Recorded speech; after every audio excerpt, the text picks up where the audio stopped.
നിങ്ങളുടെ ഫേവറേറ്റ് സീരിയലുകൾ ടിവിയിൽ വരുന്നതിന് മുൻപേ സൺ നെക്സ്റ്റ് ആപ്പിൽ കാണാം. ഇനി എല്ലാവർക്കും മുൻപേ കാണൂ. ഇപ്പോൾ തന്നെ സൺ നെക്സ്റ്റ് ആപ്പ് ഡൗൺലോഡ് ചെയ്ത് സബ്സ്ക്രൈബ് ചെയ്യൂ. അത് നീ എനിക്ക് വാക്ക് തരണം. അത് മാത്രം മതി മോനെ. ശരി അമ്മ, എല്ലാം അമ്മ പറയുന്ന പോലെ. ഞാനിനി ഒരവിവേകത്തിനും ഒരുങ്ങില്ല. അമ്മയ്ക്ക് പ്രയാസം ഉണ്ടാക്കുന്ന ഒരു പ്രവൃത്തിയും എന്റെ ഭാഗത്തൊന്നും ഉണ്ടാവില്ല. മതി മോനെ, അത് മതി. അമ്മയ്ക്ക് അത്രയും മതി. ആ, നീ പോയി ഫ്രഷ് ആവ്.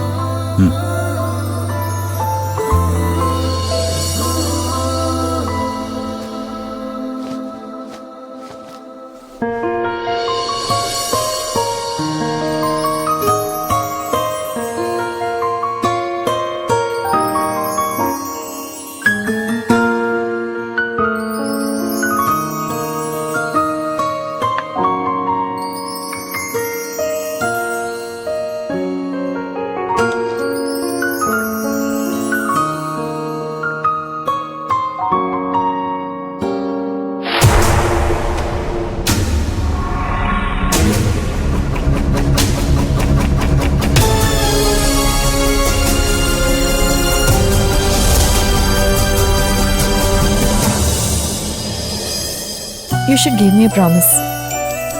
പറ. നമ്മൾ ഒരേ മനസ്സോടെ ജീവിക്കും. ഒരേ മനസ്സോടെ ജീവിക്കും. ജീവിതാവസാനം വരെയും നമ്മുടെ ജീവിതത്തിൽ നമ്മൾ മാത്രമായിരിക്കും. നമ്മുടെ ജീവിതത്തിൽ നമ്മൾ മാത്രമായിരിക്കും. നമ്മിലൊരാൾ ഇല്ലാതായാൽ മറ്റേയാളുടെ ജീവിതത്തിൽ മൂന്നാമതൊരാൾ ഉണ്ടാവുകയില്ല. മറ്റേയാളുടെ ജീവിതത്തിൽ മൂന്നാമതൊരാൾ ഉണ്ടാവില്ല. ഇത് സത്യം.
എന്താ മോളെ?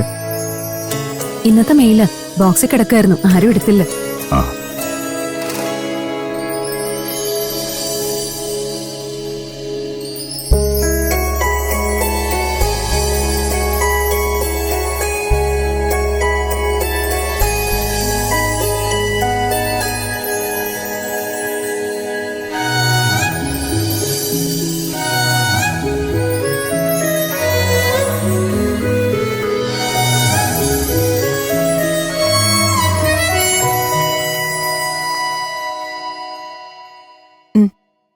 മോനെ നോക്കി,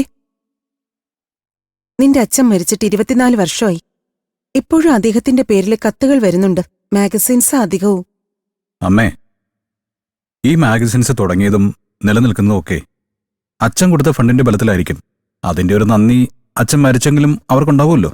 അച്ഛനുണ്ടായിരുന്ന എല്ലാ ഡെസിഗ്നേഷനുകളും ഇന്ന് നിന്റെ പേരിലാ.